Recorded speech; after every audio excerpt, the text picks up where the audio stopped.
शहर में नई हूँ, अभी मुझे 5 ही 6 दिन हुए यहाँ आई।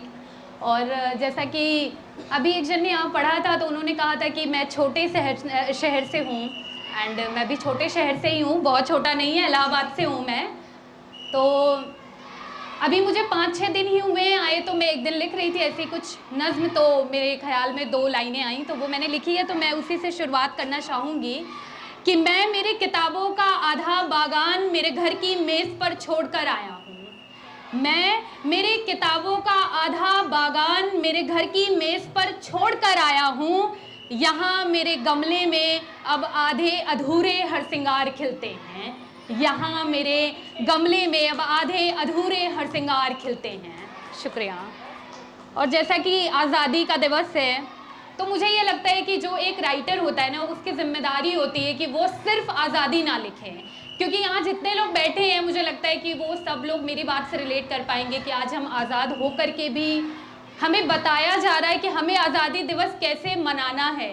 तो मैंने ये ट्वीट कहीं पढ़ा था कि अगर आपको ये बताया जा रहा है कि आपको आज़ादी कैसे मनानी है तो आप आज़ाद नहीं हैं, क्योंकि आज़ादी का मतलब ही यही है कि आप खुद से अपने हिसाब से अपनी आज़ादी मनाओ। आपको सोना है आप सो, आपको झंडे लहराने हैं नहीं लहराने हैं, आपको किसके घर जाना है, आपको जो करने की इच्छा हो आप वो करो।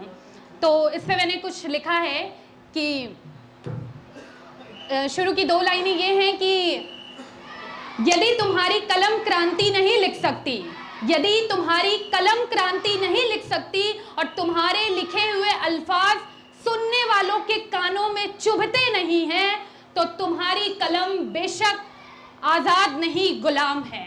तो तुम्हारी कलम बेशक आज़ाद नहीं गुलाम है।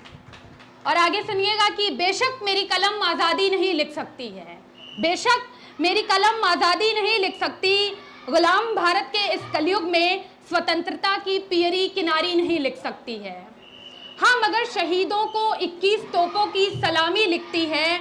भगत सिंह तुम्हारे नाम एक कलाम, भगत सिंह तुम्हारे नाम एक कलाम, और गांधी जी आपके नाम एक रिहाई लिखती है।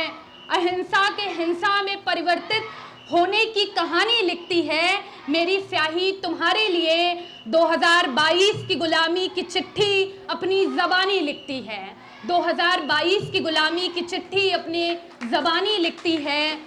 और है कि सुभाष तुम्हें मेरी स्याही अपना लहू देती है, सुभाष तुम्हें मेरी स्याही अपना लहू देती है, और मेरी कलम बदले में तुमसे आज़ादी की दरख्वास्त करती है, और मेरी कलम बदले में तुमसे आज़ादी की दरख्वास्त करती है।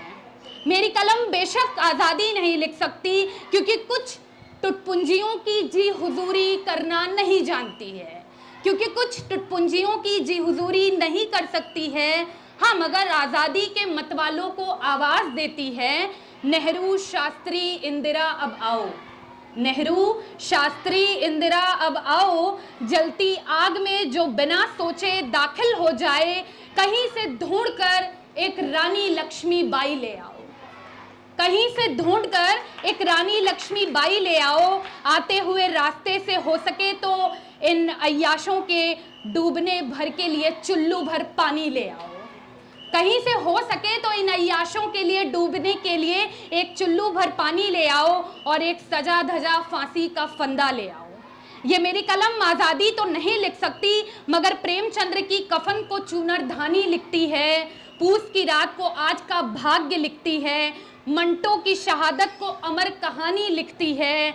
वो जो बैठे हैं ऊपर अंटों पर चढ़कर, वो जो बैठे हैं ऊपर अंटों पर चढ़कर, नहीं देते हमें हमारे ही देश में मुंह खोलकर बोलने की आज़ादी, नहीं देते हैं हमें हमारे ही देश में मुंह खोलकर बोलने की आज़ादी। मगर मेरी कलम उन्हें दिन भर, मगर मेरी कलम उन्हें दिन भर सच बोलने की चुनौती देती है, मगर मेरी कलम उन्हें दिन भर सच बोलने की चुनौती देती है। वो जो सच से पर्दा उठाने वालों को देशद्रोही कहते हैं, वो जो सच से पर्दा उठाने वालों को देशद्रोही कहते हैं, उनको मेरी कलम बारंबार चीख कर बुजदिल, कमजर, अयोग्य, लुटेरा, तुच्छ और ओछा लिखती है। बेशक मेरी कलम आज़ादी नहीं लिख सकती, बेशक मेरी कलम आजादी नहीं लिख सकती, मगर मेरी कलम सभी राजनीतिक दलों को फरेब से लबालब सनी तिरंगे में लिपटी हुई झूठी कहानी कहती है। मेरी कलम किसी से डरती नहीं है, इसलिए सच कहती है और किसी की गुलामी नहीं करती। मेरी कलम बेशक अपने ही वतन की हो रही दुर्दशा लिखती है। आखिर क्या करे, इसे झूठ बोलने की अदाकारी नहीं आती है। घपले, घोटाले, अपराध और हो रहे रोज के दुष्कर्म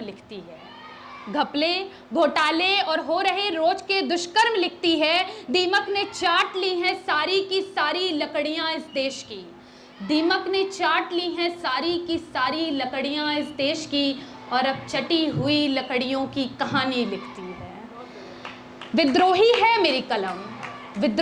मेरी कलम, रुपए खाकर चुप नहीं रह सकती। घट रही है जो देश में हर रोज, उसी की एक एक दास्तान लिखती है। कल आने वाले तूफान से पहले की खामोशी लिखती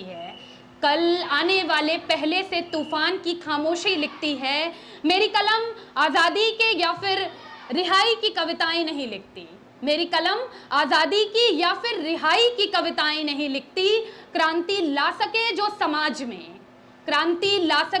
समाज में जगा सके सोए हुए इंसानों को, हिम्मत करके आंखों का पानी फिर से जगाने के लिए कुछ रुबाइयां और अंगड़ाई लेती हुई गजलें लिखती है।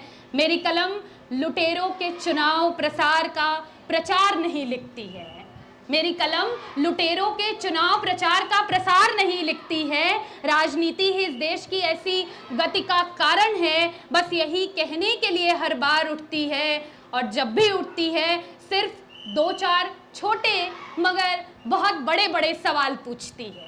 और जब भी उठती है कुछ छोटे मगर बहुत बड़े बड़े सवाल पूछती है कि क्या भीड़ में शामिल अब भी कोई भगत सिंह क्यों नहीं है? क्यों देश चलाने वाली गद्दी पर एक सन्यासी और चाय की दुकान पर इंजीनियरों की भरमार है?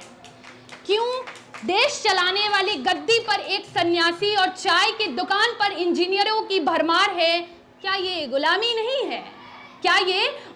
नहीं है? मेरी कलम की स्याही आज़ादी नहीं लिख सकती है। अभी इस मुल्क के हिस्से में कुछ स्याह रातें शेष हैं, इसलिए पश्चिम में खिले हुए सूरज की रोशनी को पूरब के नसीब में नहीं लिख सकती है। हाँ, मगर अगर हो सके मुमकिन तो राजनीति शब्द और उसके रखवालों को फांसी की सजा मुकर्रर करती है और इस देश को एक बार फिर से आज़ादी की ताबीर भेंट करने की पुरजोर कोशिश कर सकती है। मेरी कलम आज़ादी तो नहीं लिख सकती है, मगर भगत, गांधी, नेहरू, आज़ाद, टैगोर, तिलक, शास्त्री और प्रेमचंद्र जी को भावभीनी श्रद्धांजलि लिखती है। शुक्रिया। और ये एक और कविता है, आज ही पे है, और ये मुझे पहले सुनानी चाहिए थी, मुझे ऐसा लगता है, बट अभी मैं इसको दोबारा बाद में सुना देती हूँ। तो ये है कि चलो उठो आवाज़ दो, आज स्वतंत्रता दिवस है। गुलामी करो अपने देश में बैठे तुम्हारे रखवालों की, कुछ तुम्हारे रखवालों की, और गुलामी को आज़ादी, आत्मनिर्भरता का नया एक नाम दो। इनकी जी हुजूरी करो और हो सके तो उठते बैठते चलते फिरते चाय की दुकानों पर इनके नाम का प्रचार प्रसार करो। पराकाष्ठा हो रही है गुलामी की पार, अब दो कुछ आज़ादी के मतवालों को अब आवाज़ तुम लगाओ, आवाज़ बुलाओ फिर से भगत सिंह, सुखदेव, चंद्रशेखर आज़ाद को, बुलाओ सुभाष, गांधी, तिलक और राजा राम मोहन रॉय को। चलो उठो आवाज़ दो, आवाज़ देकर तो देखो कोई है भी या नहीं, किसी के दिल में आग सुलगती है या नहीं, आज़ादी के लिए अब किसी की रूह चीखती है या नहीं, किसी के मुंह में सच बोलने वाली ज़बान अब है भी या नहीं। हाँ, ये सच है कि जिनके मुंह में निवाला है वो तो अपनी ही धुन में मतवाला है। हाँ, ये सच है कि जिसके मुंह में निवाला है वो तो अपनी ही धुन में मतवाला है, और तमाशा बनता है मौत का तो बनने दो, तमाशा बनता है मौत का तो बनने दो, उनके चिराग में तो तेल अभी तलक बाकी है ना, उनके चिराग में तो तेल अभी तलक बाकी है ना, तुम आवाज लगाओ किसी भूखे नंगे पागल प्रेमी को। तुम आवाज लगाओ किसी भूखे नंगे पागल प्रेमी को जिसकी इंजीनियरिंग की डिग्री ने उसे ठेले तक पहुंचाया हो। किसी पढ़े लिखे को आवाज लगाओ, देखो शायद किसी को फिर से अंग्रेजों ने ट्रेन से उतारा। किसी पढ़े लिखे को आवाज लगाओ और देखो शायद किसी अंग्रेज ने किसी गांधी को फिर से ट्रेन से उतारा हो। और देखो आवाज लगाओ किसी सन की झांसी की रानी को। देखो आवाज लगाओ किसी सन की झांसी की रानी को, बुलाओ बुलाओ वतन पर मरने वाले उन पागल दीवानों को। करार दिया जिनको सूली पे जब चढ़ने का, तो वो मुस्कुराए ऐसे जैसे उनकी किसी ने बारात सजाई हो। तो वो मुस्कुराए ऐसे जैसे उनकी किसी ने बारात सजाई हो। वो थे जो देश के कद्रदान थे, वो थे जो थे वो देश के कद्रदान थे। जनाब अब तो सरकारें बनती हैं, जनाब अब तो सरकारें बनती हैं। राम राज्य सी सेवा करने का प्रण लेकर महाभारत सी राजनीति गढ़ते हैं। राम राज्य सी सेवा का प्रण लेकर महाभारत सी राजनीति गढ़ते हैं और शकुनी बनकर खुद बच जाते हैं। शकुनी बनकर खुद बच जाते हैं और दुर्योधन से द्रौपदी का चीरहरण करवा देते हैं। वैसे तो अब देर हो चुकी है, शायद कुछ हो सकता नहीं, मगर फिर भी लिख सको तुम तो कुछ कविताएं लिखो। मगर फिर भी लिख सको तुम तो कुछ कविताएं लिखो, कुछ आलेख लिखो जो क्रांति कर सकें। कानों में जिनके ताम रस की बयार है, कानों में जिनके ताम रस की बयार है, उनके कान के पर्दों को चीर सके। हो सके तो उठो जागो तुम ही अपना मुंह खोलो। निवाला जो भरा है तुम्हारे मुंह में उसको थूको और बोल सको तो बोलो। चिल्ला सकते हो तो चिल्लाओ और देशद्रोह का बिल्ला लगवाओ। चिल्ला सकते हो तो चिल्लाओ और देशद्रोह का बिल्ला लगवाओ। और अगर ये नहीं कर सकते तब भी नींद से जागो। देखो आज स्वतंत्रता दिवस है, चलो उठो आवाज दो, चलो उठो आवाज दो, उसे मनाओ, जनगण मन गाओ, लड्डू खाओ और अपने घर जाओ। जनगण मन गाओ, लड्डू खाओ और अपने घर जाओ। और जाते हुए रास्ते में भगत सिंह, बोस और गांधी को नमन करते हुए जाओ और आज़ादी का अमृत महोत्सव मनाओ, और आज़ादी का अमृत महोत्सव मनाओ। और अंत की 4 लाइनें हैं जो मैंने जब नोएडा में, मैं अभी आई हूँ, मैंने अभी बताया आप लोग को, तो मैं जब एकदम आई तो 2 दिन बाद मैंने लिखा कि क्योंकि मैं इलाहाबाद से आई हूँ तो मैं बहुत सारे सपने लेकर के आई हूँ। वहाँ मैं पंक्तियाँ करती थी तो लोगों ने मुझे सजेस्ट किया कि I should go Delhi, and मैंने 2 किताबें भी लिखी हुई हैं। और तो ये है कि बड़े शहर की अदालत ने मेरे छोटे शहर के ख्वाबों को दस्तक दी है। बड़े शहर की अदालत ने मेरे छोटे शहर के ख्वाबों को दस्तक दी है। इश्क हो गया मुझे इससे कुछ इस कदर, इसने अपनी एक अर्जी दी है। और मैं चाहता तो नहीं था कि मेरी आंखों का पानी इतना जल्दी सूखे। मैं चाहता तो नहीं था कि मेरी आंखों का पानी इतना जल्दी सूखे, मगर मेरे ख्वाबों ने मेरे जज्बातों पर कब्जा करने की पुरजोर पैरवी की है। मगर मेरे ख्वाबों ने मेरे जज्बातों पर कब्जा करने की पुरजोर पैरवी की है। Thank you so much, you have been lovely audience. Please welcome our anchor.